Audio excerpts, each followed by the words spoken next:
এবং সেই রাতের ভোট হচ্ছে, যার কারণে হচ্ছে গিয়ে বিএনপি এবং জামাত যারা আছে, যে অ্যালায়েন্সটা আছে, তাদেরকে আমরা ফেসিবাদের পক্ষে শক্তি বলতে পারি না। যারা ছিল 14 দল, তাদেরকে আমরা ফেসিবাদ শক্তি চিহ্নিত করেই মূলত আমরা আবেদনটা করেছি।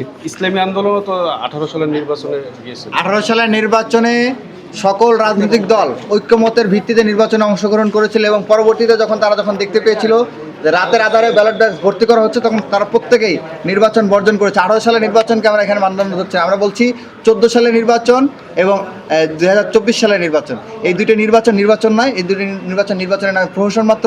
এবং এটি সুস্পষ্টভাবে জাতীয় বেইমানির মাধ্যমে একটি ফেসিবাদী ধারার সূচনা হয়েছিল।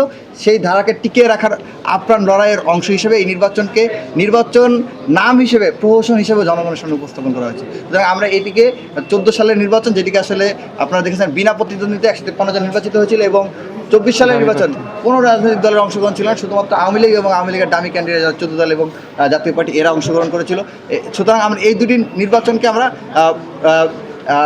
মেন মানদণ্ড হিসেবে ধরছি। এবং 18 সালের নির্বাচনে যারা ভোট ডাকাতির সাথে জড়িত ছিল, যারা ভোট ডাকাতি করেছে, ভোট চুরি করেছে, ব্যালট বক্স ছিনতাই করেছে, তাদের প্রত্যেককে আমরা বিচারের মুখোমুখি আওতায় আনা জাতীয় পার্টি, এনডিএফ সহ 14 দল এবং আধিপত্যবাদী শক্তির যত বৈধ ক্যান্ডিডেট যারা ইলেকশনে পার্টিসিপেট করার জন্য আবেদন করেছেন, তাদের মনোনয়নপত্র বৈধ হয়েছে, তাদের অবিলম্বে তাদের মনোনয়নপত্র ক্যান্সেল করবেন।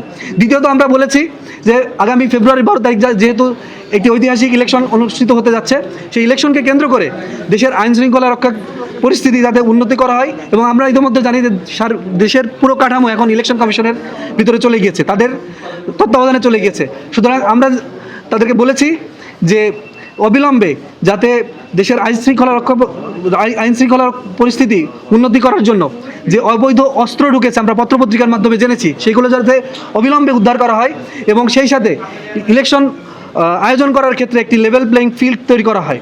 আমরা দেখেছি যে বিগত ইলেকশনগুলোতে নির্বাচন কমিশন একটি বায়াসড আচরণ করেছে, একটি বিতর্কিত ভূমিকা রেখেছে। যেহেতু দীর্ঘদিন পর একটি সুষ্ঠু নির্বাচন অনুষ্ঠিত হতে যাচ্ছে বলে আমরা আশা রাখছি, জুলাই বিপ্লবের চেতনাকে ধারণ করে আমরা মনে করি ইলেকশন কমিশন সেই কাজটি করবে এবং সেই জায়গা থেকে কোনো পক্ষকে সুবিধা না দিয়ে তারা ভূমিকা রাখবে। তো এই জন্য আমরা ইলেকশন কমিশনকে বলেছি এবং তার পাশাপাশি আমরা ইলেকশন কমিশনের যিনি অতিরিক্ত সচিব, তাকে আমরা আমাদের পক্ষ থেকে একটি স্মারকলিপি দিয়েছি। অলরেডি আমাদের হাইকোর্টে একটি রিট করা আছে, আমরা আশা করছি যে এটি নিষ্পত্তি হবে, পজিটিভলি ভাবেই নিষ্পত্তি হবে।